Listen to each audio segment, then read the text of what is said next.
very stirred by that.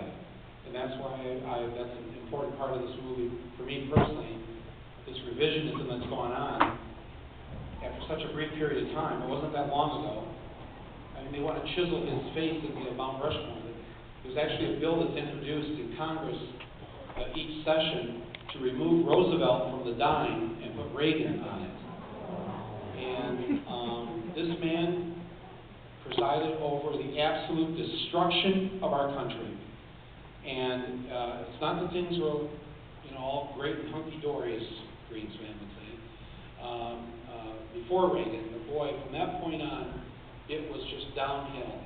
And it's amazing when you look at the graphs and at the statistics how from 1980 on, things just shot up in terms of all the various, not just in terms of what for workers and unions and corporate CEO pay and workers' wages, but all the other societal problems that we've had since then in terms of incarcerations,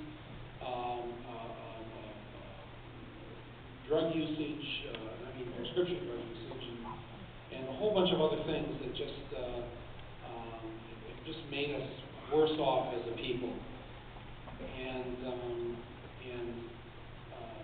Clinton didn't do much to turn that around. In fact, he helped to actually push the Reagan ball down the field.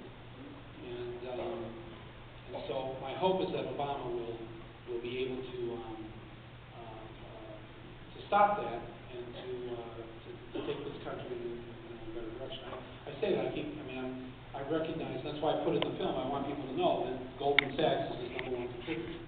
And he brought in Huey, Dewey, and Louie, Wagner, Summers, and Rubin to be his top economic advisor. So I'm going to right now go with a positive attitude about this and say that who better to bring in to fix the mess that they created than the people who created the mess.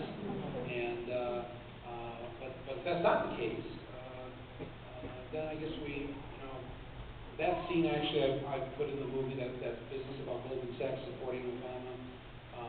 I really that little bit in the movie isn't really for you. That scene is for one viewer. And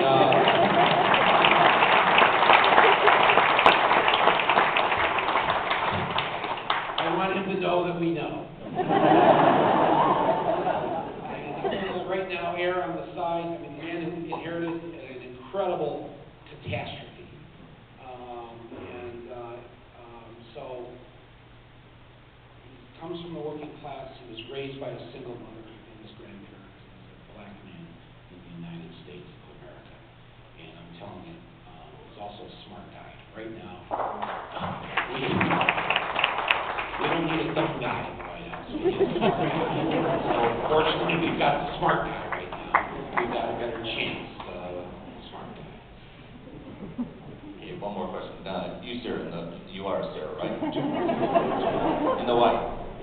How you doing?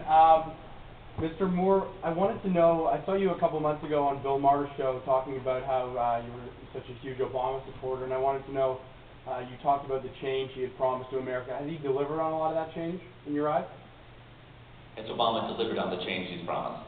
Well, I answered that in the last question. I don't want to get two more questions. I think it's too early. He's been in office for 8 months. So I know a lot of people on the left are already, upset. I'm not that upset yet. I'm willing to give the man a bit of a chance here, considering what he's got in front of him.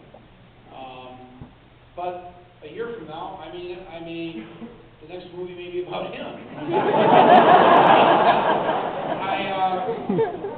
He's really at the precipice right now. He can decide whether or not the Afghanistan war is Bush's war or his war. It's becoming his war. So,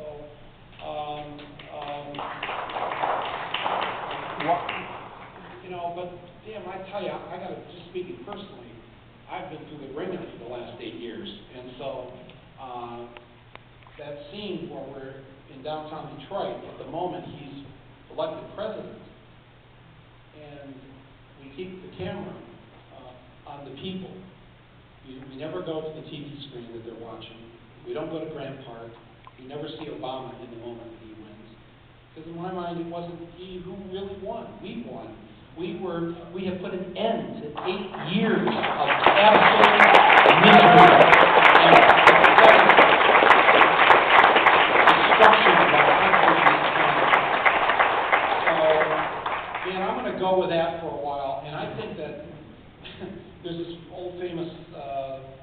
incident with Roosevelt that actually happened, where this woman came up to him and said, you know, when are you going to get us Social Security? You promised us Social Security. He said, I'm not going to get you Social Security. You're going to have to make me do it. I can't do this by myself, he said. I've got all the banks and the money and interest against me. The only way we're going to have Social Security is if you make it happen. You got to make me and make Congress do it. And that's what the country did in the 30s. The people rose up. They got behind Roosevelt. They had his back. Filmmakers, artists started doing work that responded to the times. That's when we got Frank Capra and Preston Sturges and John Steinbeck and all the people who made these great works of art that inspired the masses that came to the theaters, that read the books, that went to the plays, and they left these theaters energized and committed to getting behind these things to make the country a better place. And this is my small contribution. I encourage other filmmakers to do the same, other artists, other people, to use our culture to reach out to our fellow Americans and Canadians to try and get this country, get these countries of ours. I'm sorry I have to include you now in this, but you've gone down the same rat hole.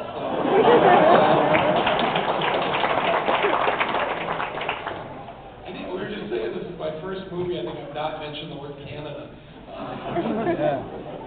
There's definitely a bowling scene. There was a bowling scene, that's true, and there was snow and cold weather. One more question right there.